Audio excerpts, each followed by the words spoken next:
I am from beyond. Listen, and all you desire will be yours. Welcome to Spider-Dan and the Secret Balls. Prepare for Prattle.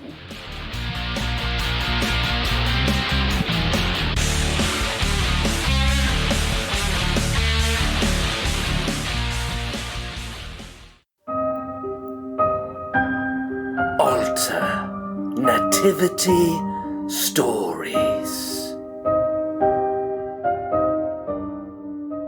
Welcome to Prattle World. I am your host, the ever-amazing, ever-spectacular Spider-Dan. And in this podcast, I spotlight entertainment's best-kept secrets that a mainstream audience may find boring. And welcome to Alternativity Stories, a month-long look at alternative stories set around the most wonderful time of the year. And it is wonderful to have Mr. Angry Andrew Knowles back on the podcast. Welcome, sir. Hello, you son of a gun, you. Thank you for having me again. Well, bloody marvellous to be here. It's marvellous to have you on. Like, this is my first podcast recording in my new flat. Not a lot of people can see this. Nobody can see this. I can see it over camera. Oh, the gorgeousness. Oh, yeah. Oh, look at that ambient lighting. Brilliant. It's all about ambient light. It's all about the ambience. The ambience. Certainly is. So I have brought you. I've brought you back. Well, first of all, I want to wish you happy holidays because it is that time of year again. It is that time of year. A Merry Christmas to all, and to all a sharp knife. Sharp knife. Well, speaking of sharp knives, you definitely have to check out me and Andy's, not review, but our, I guess, retrospective maybe on a discussion on Rambo First Blood, or First Blood, as it's also known. And that's another alternative nativity story, as it is also set on Christmas, but it's an excellent video, so definitely go check that out. Listen to this first, though. Definitely listen to this. Oh, yeah. Listen to this first. Don't go anywhere just yet. Stay on board. Stay right here. Don't move. Don't move. Don't you dare, or you'll get the Rambo knife. You will get it. Oh yeah. Right in the ghoulies. So I've picked a lovely alternative Christmas story, full of goodwill to all men and aliens and various riddled things. With holiday cheer. It is riddled and brain sucking and bullets and lots of bullets, alien guns, you name it. We are going to be talking about I Come in Peace from 1990. AKA Dark Angel, which I think is a bit of a generic title myself, Dark Angel. I think there's a lot of other... Yeah, it was the international title, wasn't it? Yeah, okay. So it's like, okay, I guess that will do. I think the director preferred that title, but I'm not a massive fan, because I just think of Jessica Alba when I think of Dark Angel, Yeah, I think that's the problem, isn't it? Yeah. It's more they had a popular problem with that title in America because of several films that were titled the same, and they were worried that people wouldn't realise what it is. So, yeah. I Come in Peace. Yeah, and I mean, it's a line of dialogue that's repeated in the film, so it makes sense. But yeah, it's a Dolph Lundgren action movie, where he plays the lead. It's kind of a buddy cop thing. However, these usually after regular drug dealers, but this time, drug dealers from outer space. My word. I like these because you always make me watch films that I've probably come across once or twice before, but I just skip them by. But you force me to watch them. Thank you so much. Thank you. Well, what's this? This almost tops the Christmas cake. It's the Christmas pudding, and this is the fire.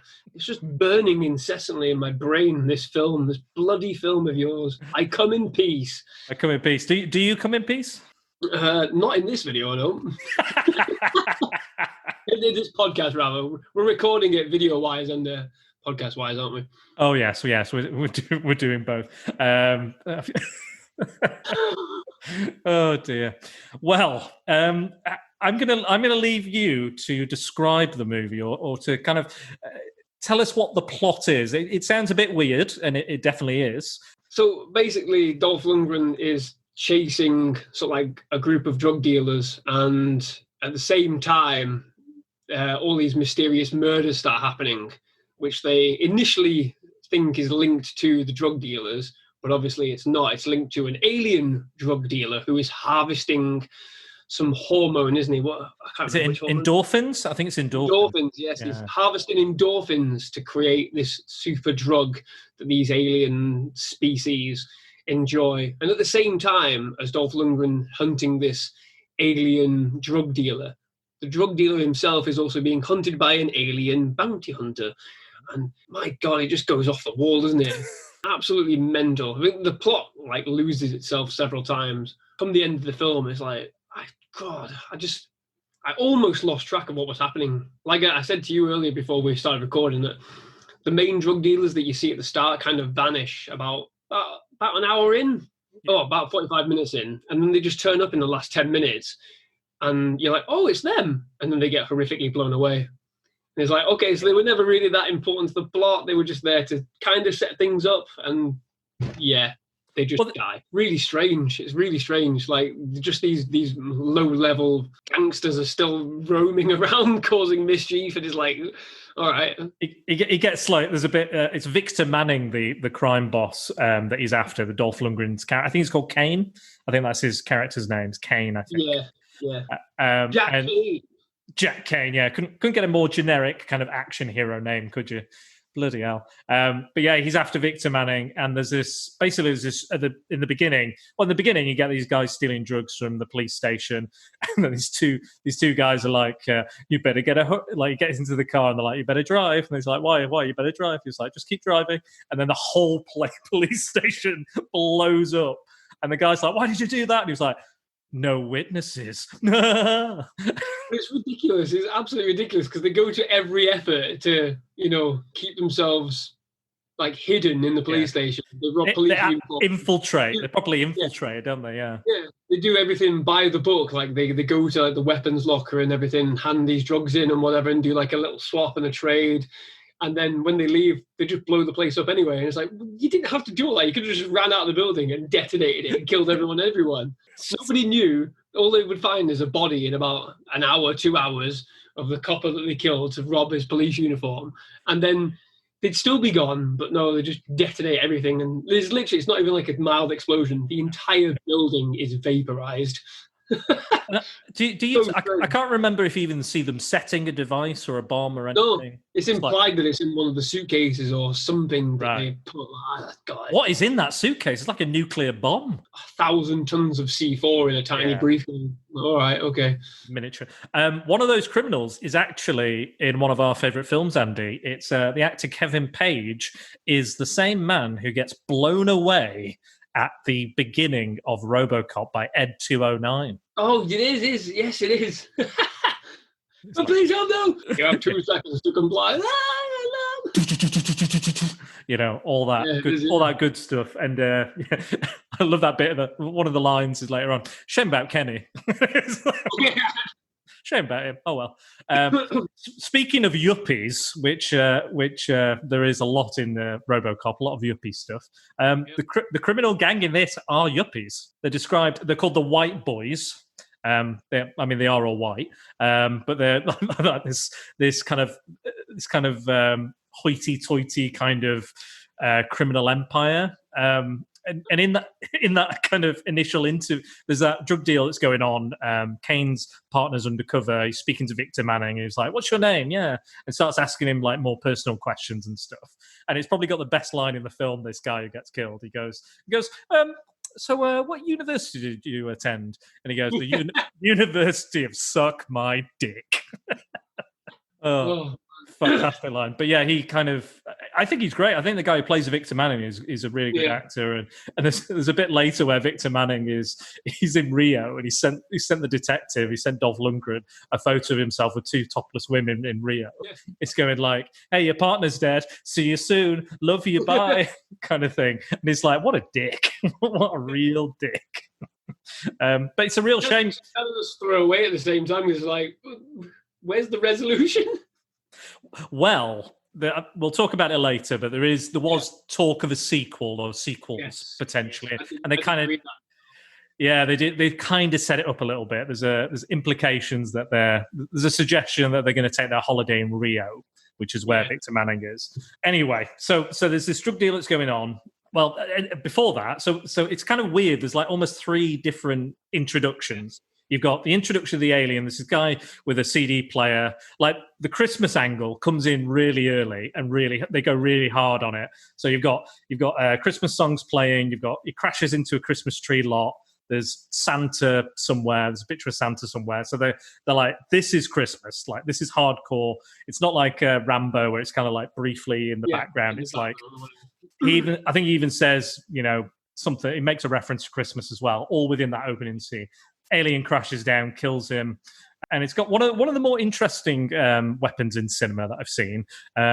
He fires CDs at people, like razor CDs. I don't know whether does he capture the CD and change it for his own device, or is it literally he has discs? I think that's I think it's just a weapon that looks like CDs, I think. I've got a poster on here, like one of the posters for when the film came out, and it looks more like a buzzsaw.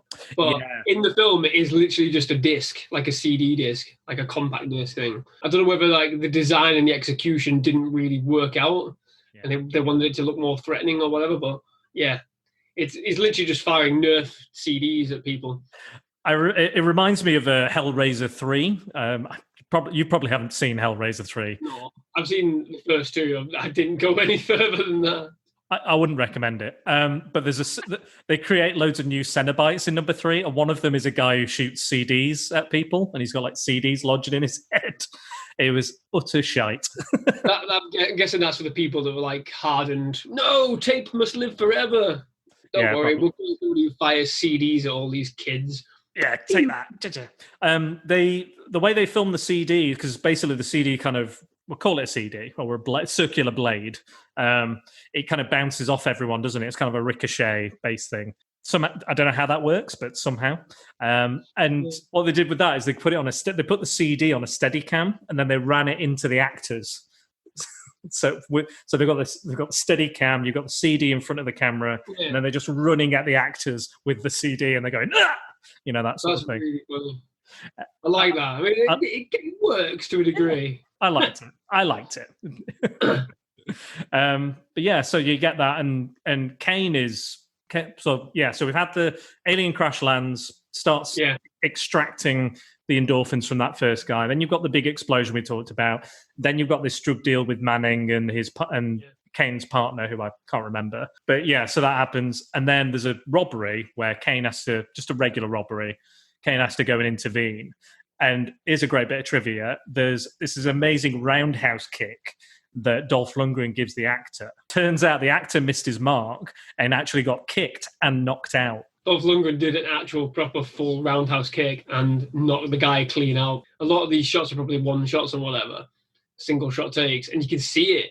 Like, you can see the foot connect with the guy's face. I mean, because I was reading the trivia before I put it on, and when it got to that point, I went, oh, that must have been it. So I put it back, and I tried to put it on like dead slow motion, and you can see it like connect with his face, and then almost like goes to sleep immediately. He's like, oh, it's brilliant. Absolutely brilliant. Go to sleep. To be fair, like a big guy like Dolph Lundgren, I was surprised he could do a roundhouse kick, but it was pretty good. Pretty good kick for him. He's quite smooth in this film, isn't he? With a lot of his action, a lot of the stunt work. So I think one of the best things about the film is the stunt work and the action scenes. I think they are, just amazing. I think they're good. I think they're really, really good. I think all the other bits kind of are here or there, depending on how. But the action is stellar, and it's good, proper 90s action. I mean, there's a lot of it. There's a lot of it as well. So if you're looking for an action movie, this is that. And again, it's got that kind of alien, almost a bit like a Predator twist as well, kind of thing. Yeah, well, we're going to mention that in a bit. Literally, it's just there's so many hints and references and sort of like parts that they've borrowed from other films that kind of factor into this. Like you're saying with the action, the guy who played the extraterrestrial drug dealer Talik, Matthias Hughes, I think. I think so. But because he was 6'5", and they couldn't find a stunt double big enough to basically, do all the stunt work for him. So he did all the stunt work himself. So when he's running along like the cars when they're blowing up behind him, and he's running through all this fire and whatever, he literally did all that himself because they couldn't find the stunt double that big to cover him. So a bit of appreciation there, I think, in terms of because there are a lot of explosions in this film, more than you'd probably assume going into it. There's loads of explosions, there's loads of gunfire, there's loads of times when he's jumping through windows and climbing over cars and running over cars and things like that. Bit of appreciation from me there in terms of like, the action and what he did specifically, as well as Dolph Lundgren, but more so I think with Matthias Hughes as the alien, because he did it all himself. And it's not a great character. It's a little bit windy in places, and it's a bit one note. I'll be honest. Yeah. I don't necessarily think it's his fault. I think it's just like that was the design, that was the idea. It copies Predator, but he says the same thing all the time. But I think it's like, for what he was doing himself, I think it's great. Yeah, I think he's one of the stronger elements of the film. Like, I like every time you see him like extract the endorphins from people, you see a little bit more of the process. Like, yeah, it is the same process over and over again. And maybe we see it too many times.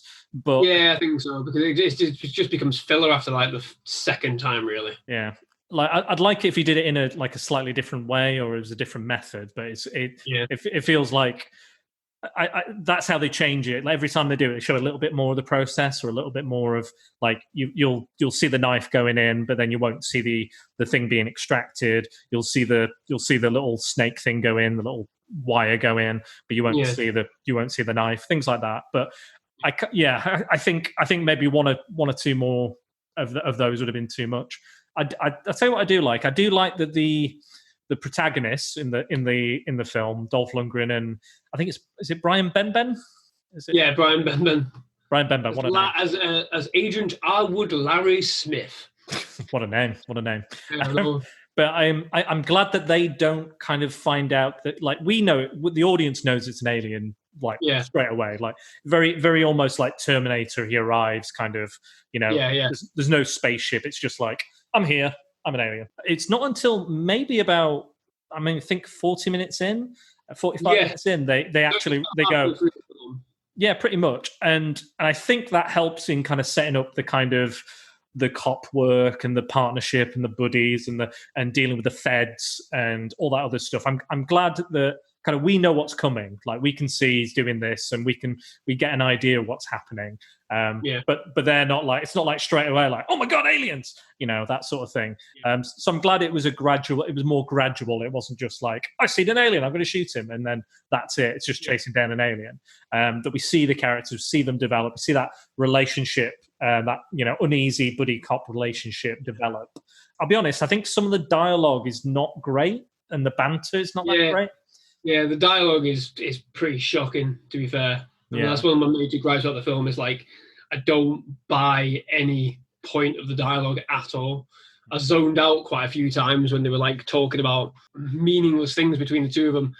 I mean, the body cop stuff is great and everything, but I'm not entirely convinced by the pairing of the two actors. Yeah. I don't know why. There's just something about it. I mean, they both do really well. Dolph Lundgren and Brian Benben, they both do really well. I think it's just a bit too like polarized. Yeah. I don't know, it's hard to explain, because you want your buddy cops to have two differing outlooks, two differing ways of approaching it, like Lethal Weapon. But at the same time, I think they're just too far apart. It takes an incredible leap of sort of like logic. Leap in logic to get to the point where you go, oh, okay, they're friends now at the end, because they are so far apart initially, and with so little time left in the film. It kind of just happens all at once when they're both on the same wavelength, and I just don't buy it. But that's all to do with the writing. I think the writing and the script just doesn't help them. But they both do great, with what they've got, and do. I was going to say their chemistry is great. I think their chemistry, it really shows, and I think it kind of picks up where that dialogue lets it down. So it is just literally like lines of dialogue from Brian Benben. Some of his lines just don't fit his character, and I think that's a shame, really, because I think he's really trying to, come across as somebody who wants to be by the book and everything. And it works. It works in principle when you see them, going through sort of like, their approach to the situation, especially when they're investigating the murder scene, when they piece together that it was some kind of ricocheting object going off the roof, off the walls. You can see that sort of like relationship coming together, where Agent Arwood is like sort of, really methodically trying to think about it. I've done this before. I know how to do this. And Dolph Lundgren's like, well, what happens when you come across something that you can't explain? And he goes, well, I don't know. That it works then because they're like, okay, they're both learning off each other. Yeah. But the dialogue just doesn't help them at all.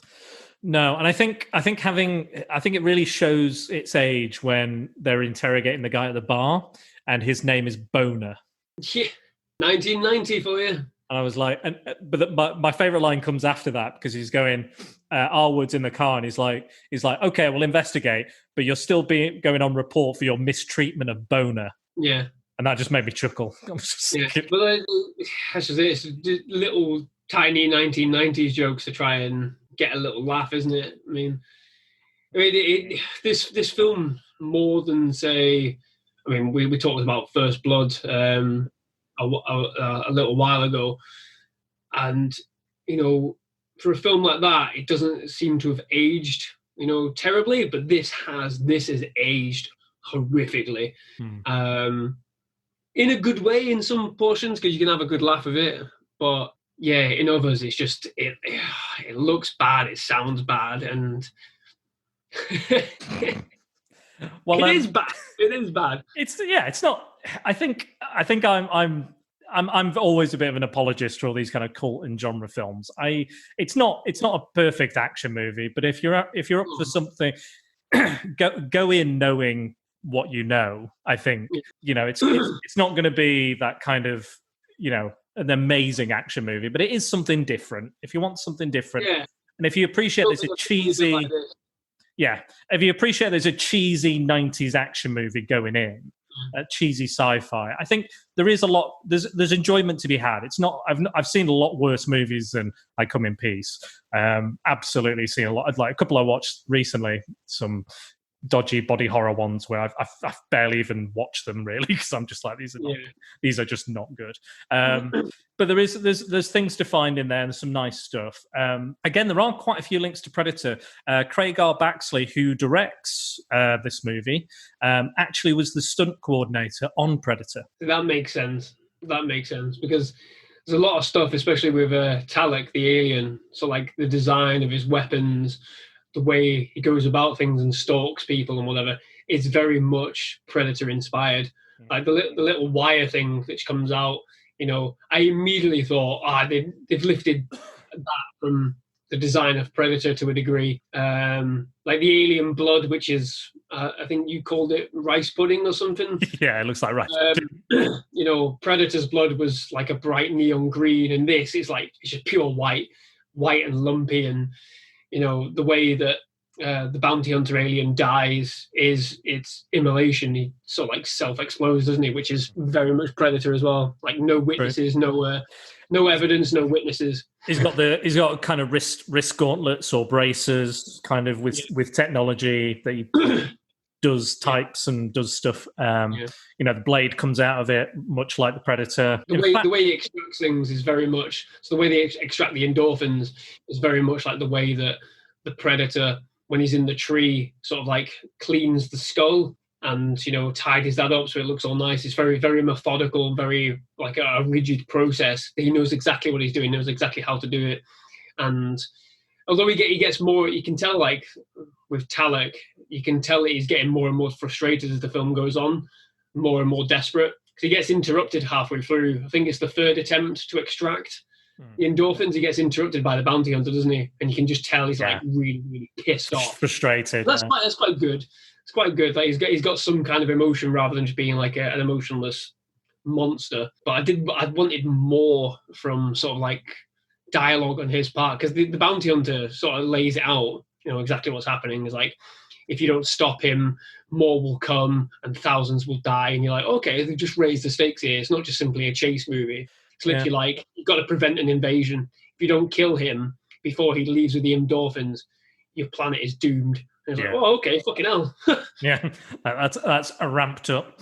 It's. I mean, it's never really explained why he says "I come in peace" either. It's kind of just like straight away it just says "I come in peace." I think it's just a joke, isn't it? Yeah. Like, because around about the time was when they were like, it was pre-X-Files, wasn't it? Yeah. So it was literally like aliens were a bit jokey, weren't they? So it was kind of like, oh, we come in peace, like little jokey little green men. I think it was just mainly a joke.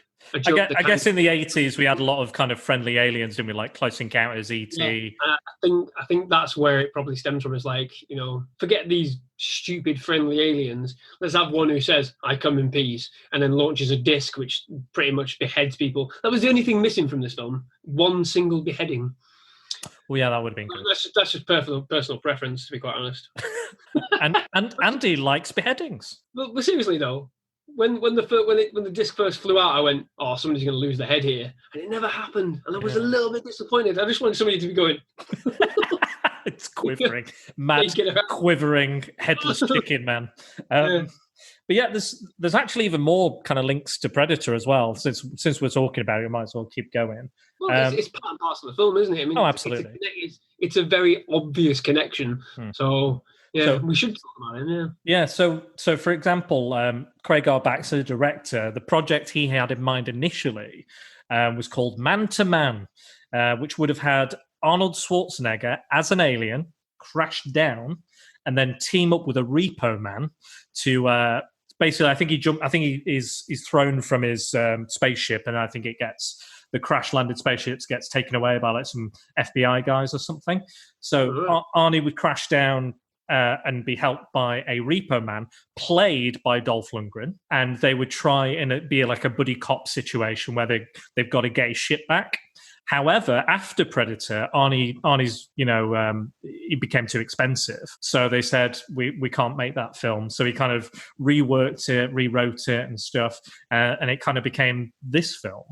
But another interesting thing is that like the Predator initially was created in the vein of Ivan Drago, because they were like, what villain can we make that like a squad of soldiers?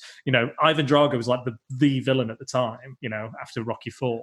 So they're like, what's better, bigger, or badder than Ivan Drago? And they went, an alien. That's what can kill Arnie, an alien, and it can take out a whole squad of highly trained soldiers. And then have it a martial arts master played by Jean-Claude Van Damme. I have seen the pictures of that outfit. Oh my God. It's an absolute miracle that Predator became what it is. Because that outfit with Jean-Claude Van Damme would have crucified the film. I think in an alternate universe, it did actually come to fruition, and Jean-Claude Van Damme played the Predator, and that film flops. I think in another universe, that film is an absolute disaster. I can't believe the difference between that outfit, that costume, to what like the actual Predator alien became and what it looked like. It's like an utter complete redesign. It's like it's a different film altogether. It's madness. I think it was. I'm pretty sure it's Stan Winston, wasn't it, who designed Predator? I think. Yeah. So there you go. It's just quality. They've just gone right. We need a decent alien, and they went okay, redo it entirely. Yeah, and there you go. And that changed. You can see some of like the design choices sort of like cross over from Predator into Talek in this. Absolutely. It's quite obvious, like a lot of referential points in terms of the way he looks, the way he moves is, I don't think that's necessarily a bad thing to borrow from the greats, borrow from what works. And that's what the director's clearly done. I do like that Talek and Azek. So Azek's the good alien, and Talek's the bad alien. In the credits, they're just known as good and bad alien. I turned it off straight away as soon as he finished. I didn't even notice that. Yeah, it's only on like IMDb will tell you what they're called, because they're never mentioned by name in the film, so you never really know. No. But yeah, so they're given names on IMDb. So I don't know if the actors were like, "Oh, that'll be my name. That'll be my character's name." Probably. I mean, you got to create a backstory for your character. So I get that. The alien gun they have in this, the two alien guns. Yeah. So apparently the director went to the same gun expert as RoboCop and said, make me a gun, but I want it to be cooler than RoboCop's gun. Cooler? Yeah, probably, but iconic? No. Nah, it's not. RoboCop's gun is perfect because of the simplicity of it. It's not about the gun, it's about who's using it. That's the thing with the gun, isn't it? Nobody really cares about sort of like the weapons. I mean, look at them. you could say the same thing about lightsabers, really. Nobody really notices the individual details on lightsabers until after the fact. It's about the people that are using them. So I've got them all over my frigging wall here, and they're all different. They all look different, but you don't notice those finer details. It's literally about the characters that are wielding them. And I think it's the same with this. Yeah, the gun's cool. It causes a mass amount of fucking carnage. No ends of trouble. I mean, literally, it's just an explosive, incendiary gun, isn't it? It feels a bit like a video game. Yeah, it's very much a video game gun. It's like, oh, we're taking it to level 2, or you're going to get level 4, and it's like it's kind of like they don't understand it, but they do. But it's not really explained what. There's a bit as well which baffles me as well. They're on this big long. It's towards the finale of the film, on this big long walkway. It's kind of suspended walkway in this thing. Yeah. And the alien shoots directly at, I think it's Dolph Lundgren or all the everyone else involved on this very long straight walkway. Shoots directly at them and still misses. This obviously this gun is massively explosive, and just it's a massive ball of flame usually after it's fired. How can he miss? Like how can that miss? I don't get it. Like it's just the convenience of it, isn't it? It's just like. Because they establish it as being, a gun that explodes with every single shot. It's literally like when they get to those points, like, oh, we've kind of put ourselves in a corner here. Yeah. Do we just make a bigger explosion? Yeah, I mean, like you're saying with the levels, when the gun's got four different firepower levels. I didn't notice the differences between any of them. It would have been interesting to see, like with Judge Dredd's gun in Dredd with Carl Urban, when he activates different settings, and you see those different settings, work and whatever. They should have done something with that. Like maybe setting 1's just a simple ray gun, setting 2 is, something a bit more heavier, and then setting 4 is the explosions and the chaos.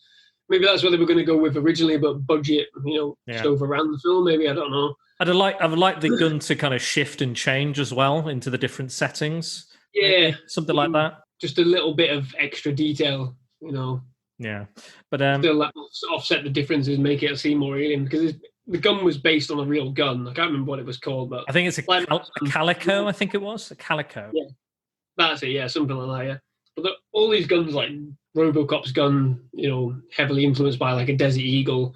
Yeah, I mean it does look good, but at the same time, when you really look at it up close, it's a big heap of plastic. So yeah, I don't think he got his wish when he asked for a cooler gun than RoboCop's gun. There you are. No, it's well, what you're gonna do? You can only request the best. But the director actually went on to, well, I think it was before he directed like 3 kind of cult classic kind of action movies in a row.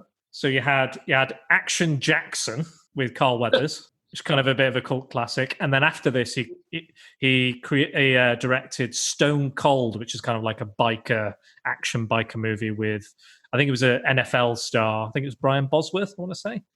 Yeah, it rings a bell. Yeah, I think Lance Henriksen is one of the main villains. Yeah, I was going to say kind of.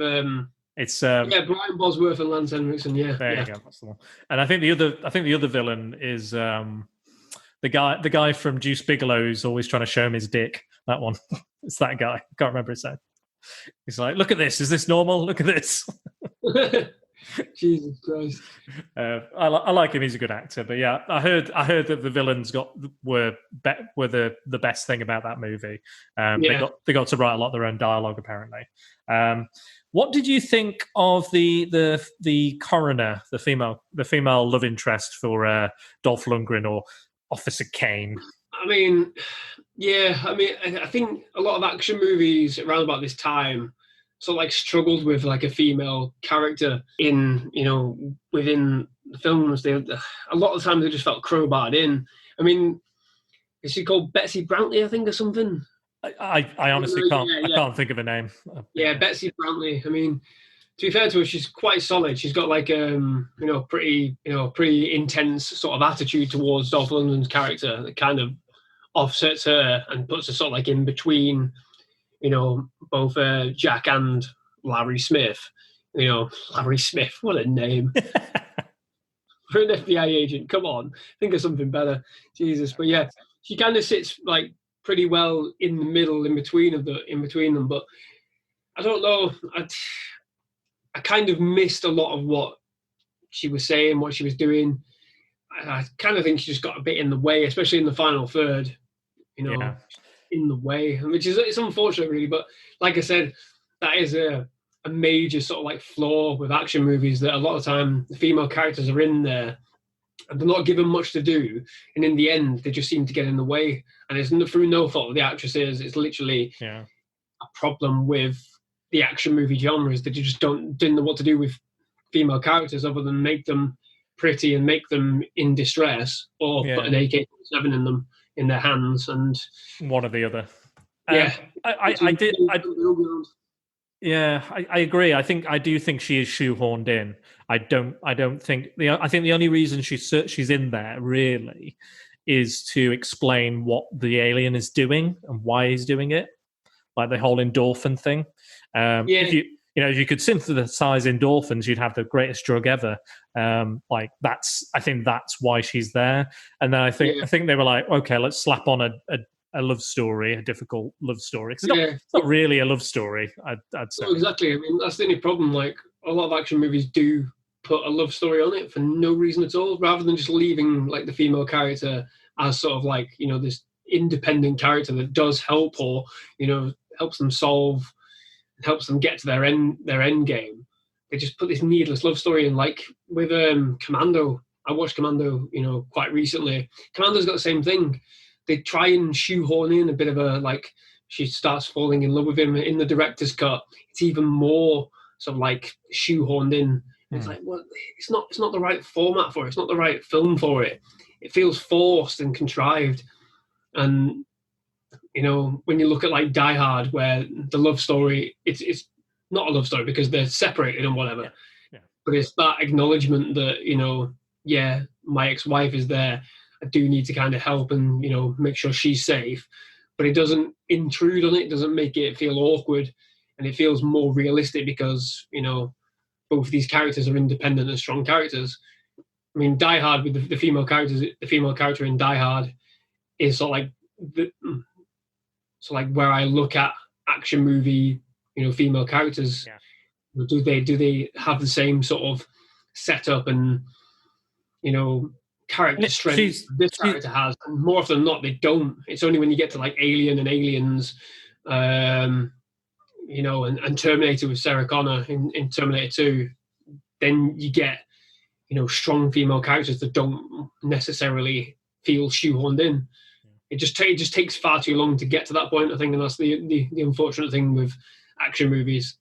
Even now, sometimes the female characters just don't have enough to do, and it's disappointing.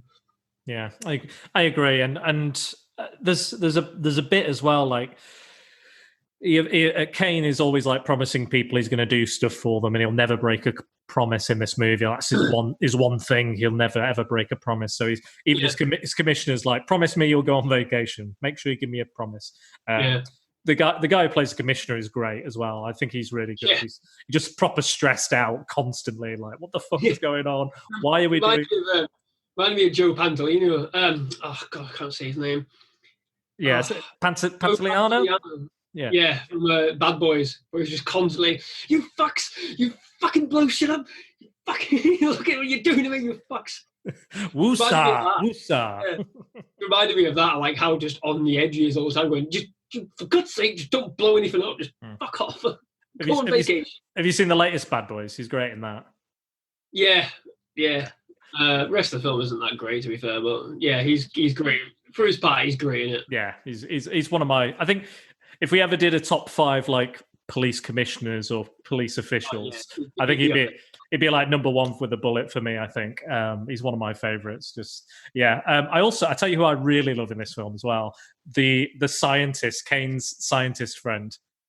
Oh yeah, the guy who's like just completely on drugs and off his tits on caffeine. Yeah, he's proper mental, and he's just like, and he's like bending his legs over his head. He's like, I don't trust you, feds. And it's like, yeah, you can tune the disc into KILL, all that stuff. He's brilliant.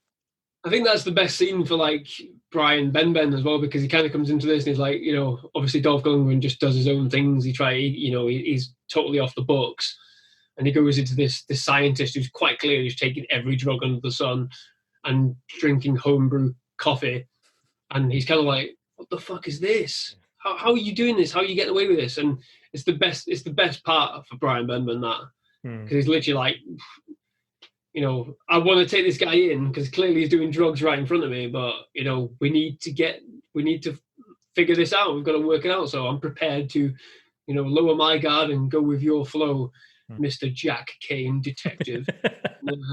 See what happens. But it's a pretty fun scene. I wanted a little bit more, but that's the thing.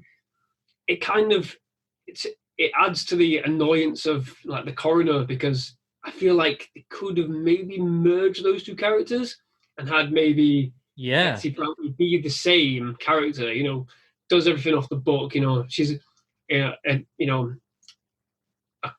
coroner, but she does all this like weird science testing stuff, and maybe she's a bit on edge because of her relationship with Dolph Lundgren, and she has a distrust for the FBI and all that. Yeah.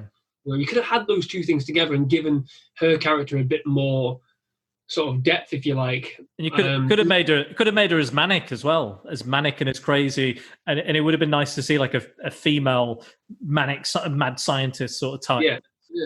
The one that actually is a functioning sort of mad scientist, because she does figure out, because of her experience with meddling with science and all this stuff, she does figure out that, oh crap, they're harvesting endorphins to create a drug. It kind of fits, and I feel like maybe that's like a mad scientist, like how their brain would work. They'd be like, yeah, of course it's an alien, and of course they're harvesting endorphins. It makes total sense, Yeah, because obviously she'd have like all the necessary tools to figure that out because of her weird experiments with anti-gravity and whatever, like this other guy's doing, and chemicals and homebrew coffee and whatever. And because obviously he's quite clearly taking drugs, it kind of fits better to have that sort of thing. She figures out, oh fuck, this alien is harvesting this to make a drug. I know this because I take drugs, and I'm a fully licensed coroner. It works. And again, that just laments. Obviously, they may have flitted with that idea at some point and gone, no, get another character in there entirely.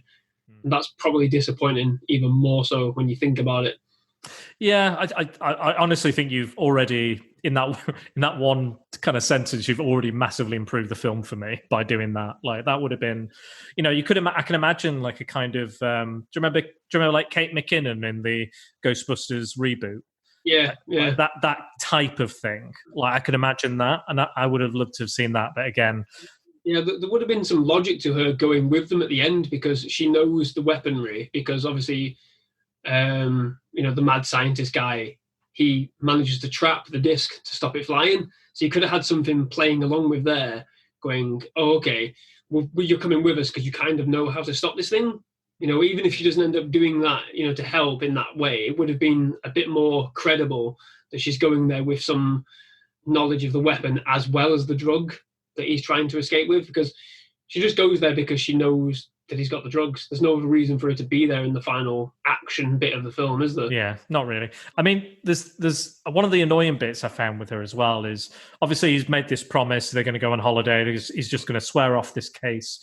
He's not bothered anymore. The feds have got it, whatever. And she goes, okay, yeah. And then obviously he finds the corpse of the alien and everything, of the good guy alien, the good alien.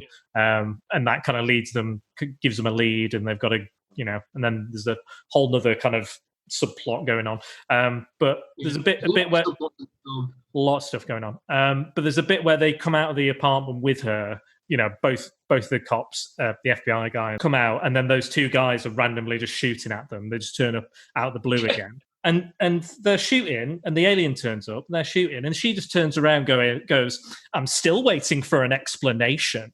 And it's like, shut up! You're being shot at, you dickhead. You wouldn't say that. It's not. Yeah. It's one. It's irritating. Yeah. Two, what are you doing? And three, you're being shot at. The last thing you're going to be asking for is an explanation of why this guy is not fulfilling his promise to you. I was like, that's a really poorly written female character. Yeah, and that's just it. It's just really badly written. Yeah. For the character, for the actor, and like I said, it's part and parcel of the early action movies. It's just like they just did not know what to do with female characters at all. You know. Yeah, yeah. It's a shame because like there's a lot of the stuff I really like about it, and the stuff where I'm just like, if they'd only done this, and if they only just tried this or spun this or said this, do you think there's a reason that like Dolph Lundgren didn't get to the kind of heights that maybe even a Steven Seagal? Like, I'm not a fan of Steven Seagal at all. I can't stand his stuff. The only real Steven Seagal film I like is Under Siege, the very first one. But that's only because Tommy Lee Jones is in that film as well. And Gary Busey. Gary Busey's fucking great in that film. Can't wait to get that through again. But yeah, I don't really know, actually, in terms of Dolph Lundgren's star power. I don't really know. Yeah. I don't know whether it's just maybe too late to the game, or I say that because he did quite a lot of films, didn't he? But they all seem now to be cult movies and not necessarily B movies, but almost on that level. Yeah. None of his action movies ever sort of like took off randomly. Like we said, Rambo took off randomly as a commercial success. Commando, which came out after Terminator, they didn't think that would do as well as it did.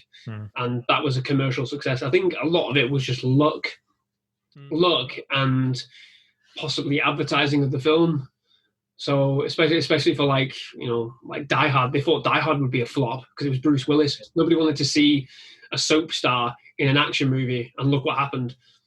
So I think a lot of it for some of these breakout action movies, and these action stars, it was just literally pot luck. I do quite like that. Like, his characters always have something unique about them. Like in this, like he's this kind of no nonsense kind of Dirty Harry type cop, but actually when you go to his apartment, he's a wine drinker. He has very I found that quite interesting. That actually, yeah, like he's got classy art on the wall, like and even his like his the FBI Brian Benben, he's like, oh, this is not what I expected from you. He's like, well, no, but this is me. Yeah, I did actually really like that because you're so used to like Lethal Weapon where he just lives in squalor and whatever. Yeah, and he looks rough. Dolph Lundgren's character looks rough, and you're like, oh, he's just going to be living in the shithole. Opens the door. There's a pool table in the middle of the room. Like you said, fine art, a big TV, and you're like, oh, okay, all right, this is interesting. Again, how can all these Americans afford these properties with their jobs? Not possible. Well, you can actually rent a lot of the stuff, to be fair, and pay off in rental. So that's probably what they do. They all rent the cars, don't they? So I'm generalising there. The rental market is a massive thing in America, isn't it? So yeah. American listeners, you'll have to tell us. We don't know. Are we making huge generalizations about American people? Have I just stereotyped your entire continent? Please do inform me. And all your culture. For more of that, check out the Rambo video on Angry Andy Reviews. but yeah, I do like that, and I like. I know you've not enjoyed this 100%, but I did quite enjoy watching Showdown Little Tokyo. He's, I mean, nowadays you'd probably call it cultural appropriation or something like that. But he's very into his kind of Japanese samurai. He's got the artwork, he's got the weaponry, he's got the gi, he's got the kimono, all that sort of stuff. He's very much into the kind of the Japanese culture. But what I love about that as well is that you've got Brandon Lee, who is playing a Japanese guy for some reason. Again, probably wouldn't happen today. But he's saying like I'm Japanese, but I grew up in Miami. I'm from Florida. I'm like this. Yeah. I've got no connection to any of this culture. My dad's a banker. He's a banker. This is not something I know about or treasure. I'm an American. I'm a Japanese American. But Dolph Lundgren's this like Swiss giant who's into all this samurai culture and stuff. Which again is quite interesting. And again, the kind of buddy stuff plays off in that film. I think those are two of Dolph Lundgren's best movies, I'd say. The ones I've seen anyway. I've not seen that many. But the only other big one that I can think of that probably he's overshadowed in is Universal Soldier with Jean-Claude Van Damme. Yeah, I think that was the big film for both of them because that was massive. That was what basically other than Kickboxer, like Universal Soldier was massive for Van Damme. It was absolutely massive. And I think Dolph Lundgren was brilliant in that, playing like just the machine, sort of like evil machine. But he gets overlooked in it purely probably because it's too Terminatory. Don't know whether that's the thing, because it's literally like, in fact, when was it out? Was it out the same time as Terminator 2? Early 90s, maybe 92? 92, I think, Universal Soldiers. Hang on, I'm just going to have a look now. Yeah, 92. I'll just see when Terminator 2 was out. I loved Universal Soldier. I totally forgot. I've totally forgot about that film while we've been discussing it. Yeah, I mean, I forgot about it for this November action movie thing. I don't actually have it either, which is shocking. I think I used to. Judgment Day was 1991. So I'm gonna hazard a guess that when Universal Soldier came out, people latched on to Jean-Claude Van Damme's sort of like cyborg turning human, pretty much similar to Terminator 2, but Dolph Lundgren's like complete stoic Terminator performance was completely overlooked. Yeah, I think so. I really like. I see Universal Soldier more like a kind of Wolverine and Sabretooth type thing. Yeah, very much so. They're kind of these immortal kind of soldiers that are going to keep fighting. They can't really die per se. Yeah, definitely. And they've got this. They hate each other, and they've got the animosity, and it's just going to keep coming for each other. So I see it more. I see it more in that kind of vein. But again, I'm more comic book versed in those kind of relationships and kind of things like that. But yeah, that's excellent. Punisher is okay, I think, with Dolph Lundgren. It's all right. Yeah, I mean, again, I've never. I think I've watched it once. Yeah, I've never been enamored by it. Yeah, I do struggle with it, to be fair, but I think it's very much in the same kind of. It's in the same vein of all the Dolph Lundgren movies. It's kind of a not amazing action movie. Like all of these, I would say. Like I'd say Universal Soldier is actually pretty good, but I'd say the rest that we've been talking about are kind of. They're a bit cult. They've probably found a bit of success on VHS, that type of thing. But they're not necessarily like amazing or huge impact on the world. But if you're an action, if you're an action guru, and you're after something with Dolph Lundgren in, those are the best of the bunch. I think. Again, I've not seen a lot of his stuff. The thing he's had a lot of big characters. A lot of big characters. So, like you said, the Punisher, Masters of the fucking Universe. Shit, yeah, of course. He-Man. It's like fucking He-Man, for fuck's sake. It's like, I think, and obviously he's got that, Rocky IV as well. I think it's literally just, I don't know. I think it's just bad luck. Yeah. That he's not a household name. People know who Dolph Lundgren is when they see him. Yeah.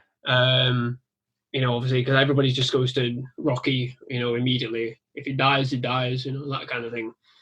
Well, he almost did die, didn't he? When Dolph Lundgren punched him in the chest, had a heart attack, like a delayed heart attack.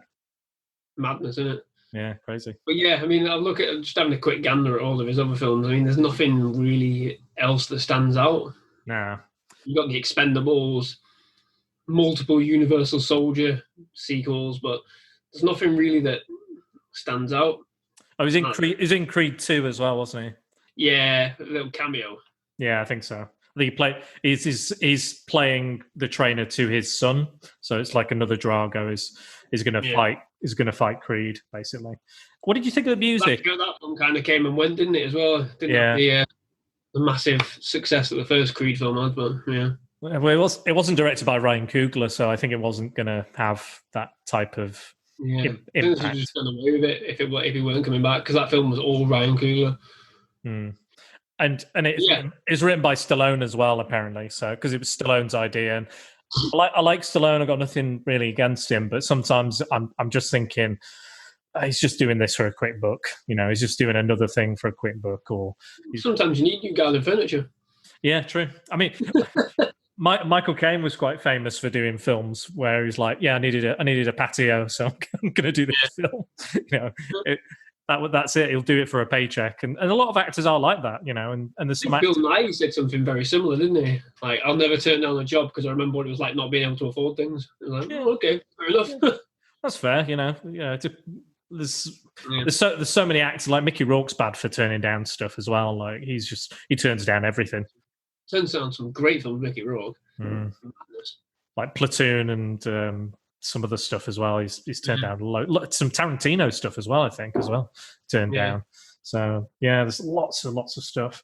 There was talk of a sequel, Andy, up until 2016. The director was campaigning for a sequel to be made. But it was going to be a female-male cop duo this time.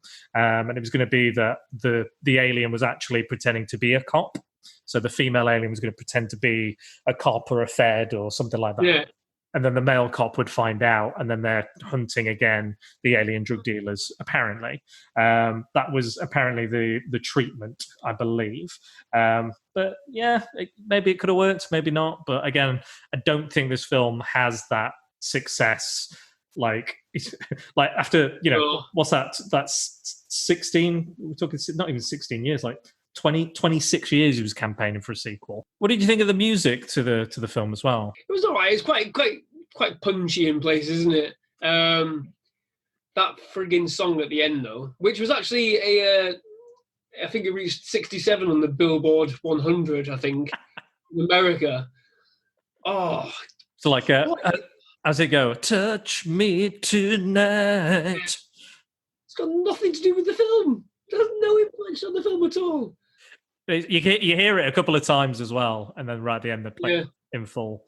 It's like, I mean, get it right.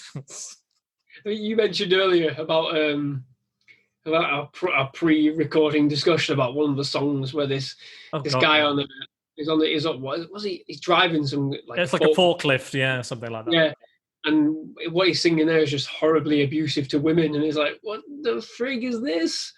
Why are you not listening to Christmas songs? It's like a rap song, and it's like, she's ugly, women are ugly. And I was like, well, this song would not be released today ever, or you would never hear this again. I think it was by the U Crew, I want to say. But it's literally just about how ugly women are, or how ugly one particular woman is. And I was like, this is. I mean, again, it's not this. The tune is not bad. It's just a standard rap tune. It's just all the lyrics are horrible. Yeah, he's the only character, or the only like innocent bystander in the entire film that I didn't feel sorry for that he was killed. Yeah, he's like, this is how he's listening to this music, so this is how we feel about women. So he should just. The way that Talek extracts the endorphins it's a bit horrific, isn't it? So he grabs a female mechanic at a point in the film where I was like, oh, he's just targeting men. No, he grabs a female mechanic, slams her to the ground, rips open her shirt because he drops the wire, sort of like razor wire, device, isn't it? Yeah, he drops the razor wire straight into the middle of her chest, paralyzes her, and then like smashes her straight through the head with this spike that extracts the endorphins. And that's the first time you actually see the spike go into somebody's head, I think, as well. Yeah, it's proper. It's a bit like, oh, okay. And it's a female victim as well. Yeah, because he uses get like a mild view of it, but then she's the one that comes out the worst in terms of what you see on camera. Yeah, I was a little bit taken aback by it. I was like, oh Jesus. He slams it down pretty hard as well, and it's like fucking hell.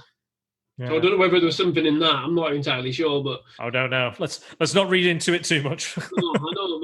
It threw me a little bit because I was like, where's this going? Why are we seeing this mechanic? Is Dolph Lundgren going to come in and steal a car, and then literally Alex is there and beats the shit out of it, draining other people? But it's one of them. But the music, the score anyway, was done by they were like right, buddy cop film,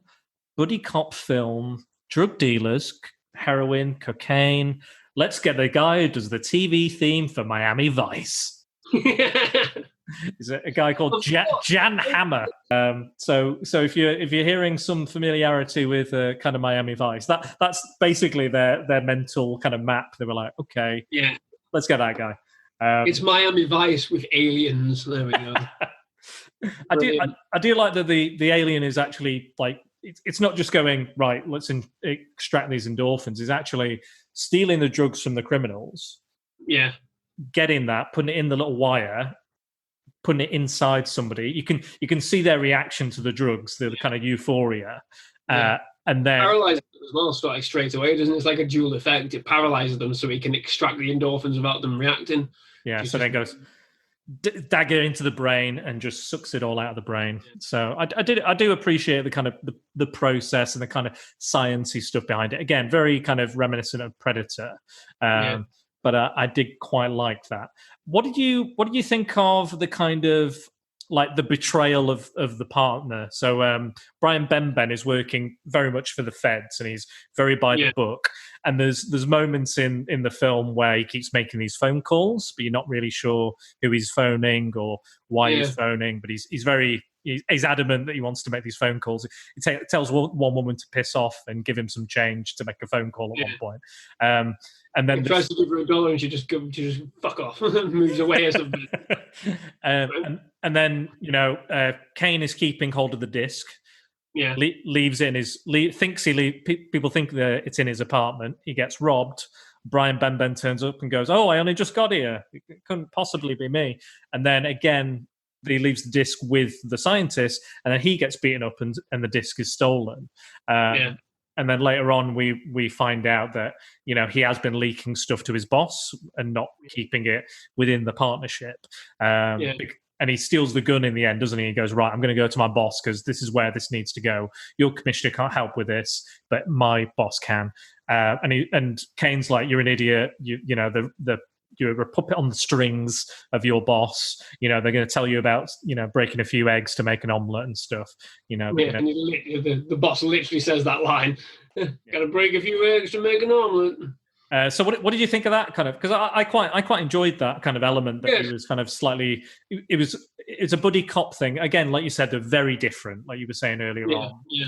But I kind of still like the kind of like the double dealing aspect of Brian Benben's character. Yeah, I mean it's another subplot in a film layered with subplots left, right, and centre. There's more subplots in this film than there are in Lord of the Rings. But yeah, I mean. It adds a layer to Brian Benben's character, and basically, come the end of that, the realization and Dolph Lundgren saving him, it's kind of like he sees that going by the book and doing things the right way doesn't always get you exactly the right response. So obviously, it's quite clear that they're going to try and cover everything up. That's why his boss goes to shoot him when he's not looking. So, I mean, it's interesting. I'll give you that. I mean, I was a bit. I didn't really know what the point of it was at first. I was like, oh, he's just doing it because he feels he has to. But the subtext is that the FBI is trying to cover everything up and try and get away with everything. But yeah, I mean, it was interesting. I wouldn't say it was, a favourite aspect of it. No. Film for me. But yeah, I mean, it's pretty interesting. They probably could have done a lot more with it as well. Maybe further into a sequel or something, like you said. But it's one of them. It's I think I would have found that if there was, like you said, there was more time spent on it instead of all these other kind of subplots and incidental characters. Like even them going into that building with the guy from the yuppie gang, like him setting off all the car alarms. I thought was quite funny because obviously all the yuppies are interested in their cars and they don't want them being broken into and stuff. Yeah. I quite enjoyed that. But then going up there and just being like, and it's the guy in there is the Fonzie guy from Friends. Yeah. And he's not very threatening. He's not a very threatening guy. And you mean the guy from Lost as well? Right? Yeah, that guy. Bernard. Yeah, that's the one.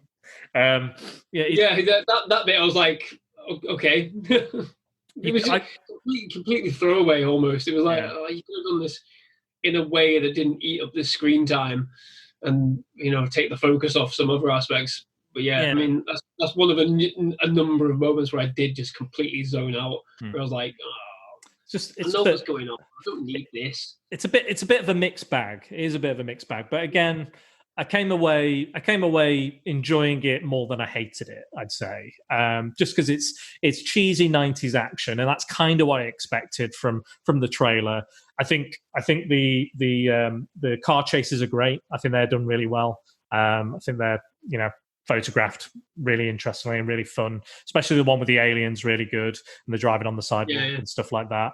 I think the explosions look amazing. I'm pretty sure most of those stuntmen shouldn't have been anywhere near those explosions the way they look.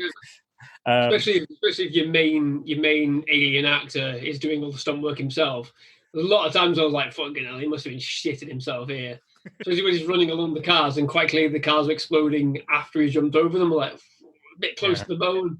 And those boots look really awkward to run in as well. So he did pretty well. Those look. But you can tell when he's running down the street. I think when in the car chase at the end, when the car crashes and he comes out like the Terminator, completely fine, and you see him chasing after it, but he's not running properly. He's running like, oh god, and the arms are flailing everywhere, and his legs are like. It's almost like his foot's doing kind of wobbly things side to side, kind of. I think I'd probably give it like 3 stars if I have to give it a rating. I mean, it's not abundantly terrible. I've seen much worse. I think beyond the obvious moments, like with the alien and some of the cheesy action bits, it's completely forgettable. Yeah, on a bare bones basis, it's completely forgettable because there are other films, like it. Like we've talked about Predator. Yeah. Predator does it better, and RoboCop does some things better as well. The buddy cop drama thing's done better in Lethal Weapon. That's the problem. There are a lot of the stuff that this film has, it's done better elsewhere. The acting's better elsewhere. The story's better elsewhere. The script is better elsewhere. The female characters are better elsewhere, and that's the problem. Yeah, you're forced to compare it to better things. Yeah. That's the problem, I think. Yeah, you put this film in amongst others that it riffs off, and films that probably riffed off that. What are you going to pick? There is also better alternative Christmas movies out there. Absolutely, I can definitely say that. That's what we're looking at here, isn't it? It's like the alternate Christmas story, and exactly. As highly connected as this film is at the beginning, it kind of does away with it. It doesn't really maintain that sort of like, oh, it's winter time. They're all wearing big coats and whatever, but there's nothing really like. There's another scene later on where there's one guy who gets killed by Talek, and he is he's watching It's a Wonderful Life and singing Auld Lang Syne, and he's got a tree. Yeah. But apart from that, there's not really another mention of Christmas, really, apart from maybe a few. It probably was incidentally filmed around Christmas. That's probably it. So they're probably going, oh, well, the shops are decked out for Christmas and, that sort of thing. But, I do wonder, like, if they'd have had, like, a bit more of a higher budget, if they could have, like, had, snow, what the film would have looked like. Because it's all set at night. It's quite dark and it's quite, like, miserable all the time. But like just a bit of like juxtaposition with some clear white snow in amongst all this chaos and whatever, or one of the massive stash of drugs gets blown up, and then it looks like it's snowing, but it's actually just drugs. It's just lots of drugs, cocaine, heroin, all the white drugs, all them drugs. It's raining down, and everyone's like, oh yeah, and then everyone starts having a very good time. Christmas time. That's my idea, There you go. That's an interesting idea. I'm not sure you get away with it, but yeah. Maybe not. Well, I don't think this has warmed our Christmas spirits too much, but I have enjoyed talking about it with you. No, I've enjoyed it. I mean, like I've been quite critical of it, but I did enjoy myself. I did watch this quite late at night, sort of like on a whim, trying to catch up, if you like. But yeah. I did quite enjoy it. I mean, it's so cheesy. It is cheesy. There's no other way to look at it other than like trying to have a bit of fun with it. Yeah, can't take it too seriously at all. Again, you're not. If you're going in and thinking it's going to be, Lethal Weapon or something like that, Predator, or Die Hard or Predator, if you're expecting something like that, you're going to be disappointed. But if you're going in and you're thinking, I quite like Dolph Lundgren, I like buddy cop movies, I like 90s action, I like a bit of horror element with aliens interspersed, you'll get all of that.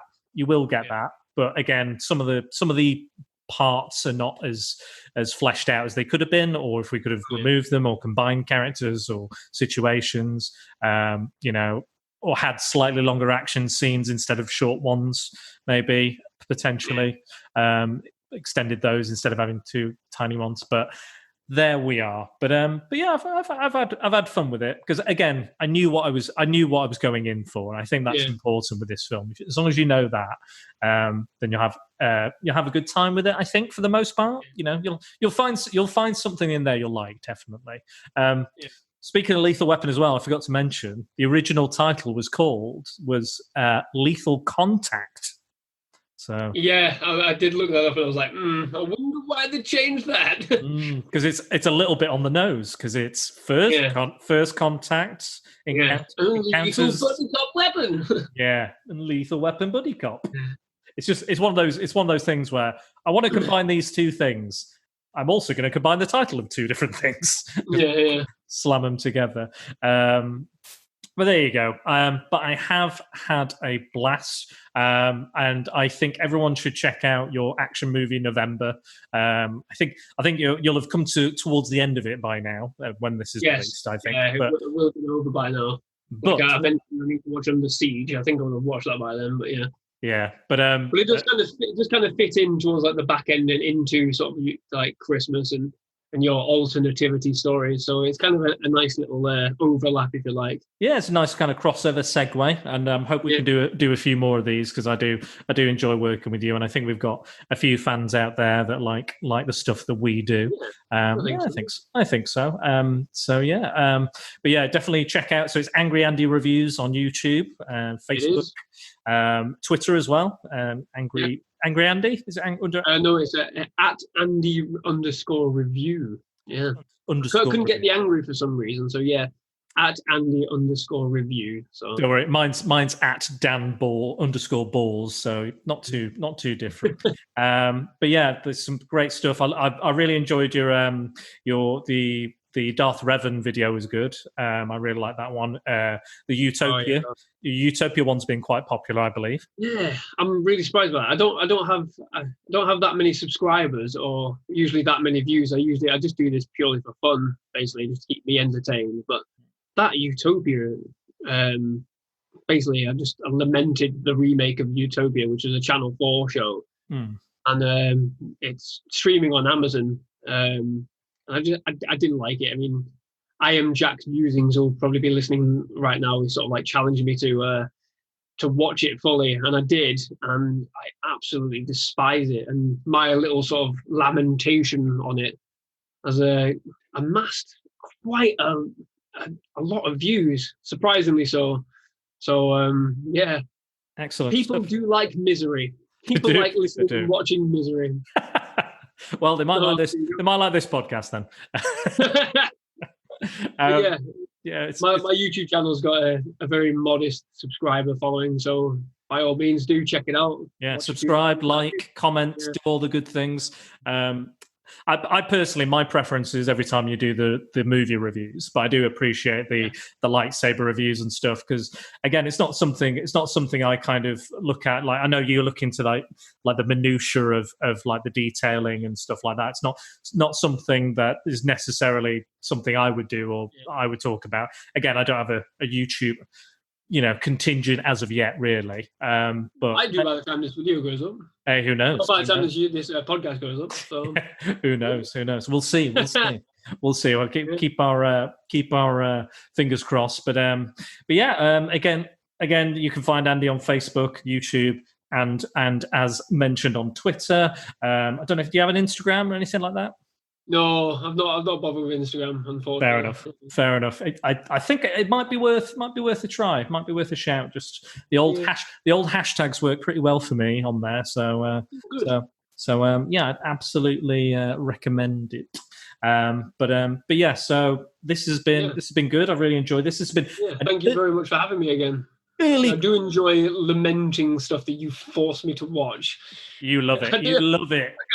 I say it every time. I can't wait for the next random one to pop up. Whatever you want us to look at. Hey, we'll see what's on my mind. See what's happening. We don't know. I'm going to try doing a few more different things in the new year. So we'll see what pops up. I'm going to shake things up a little bit, see what happens. But again, you can find me at Facebook. So it's at Secret Balls on Facebook, at @down_balls on Twitter. Instagram, it's Spider Dan Secret Balls.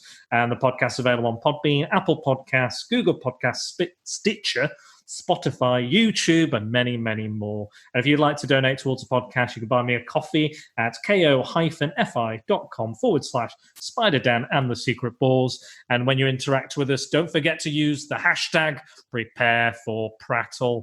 I've been Dan. I'm wishing you all happy holidays this year. There's a lot more to come this year from Alternativity Stories. So keep your eyes peeled for some weird and wacky stuff. I'm going to say goodbye for now. Goodbye, Andy. Thank you again for joining me today. Bye-bye. Thank you very much.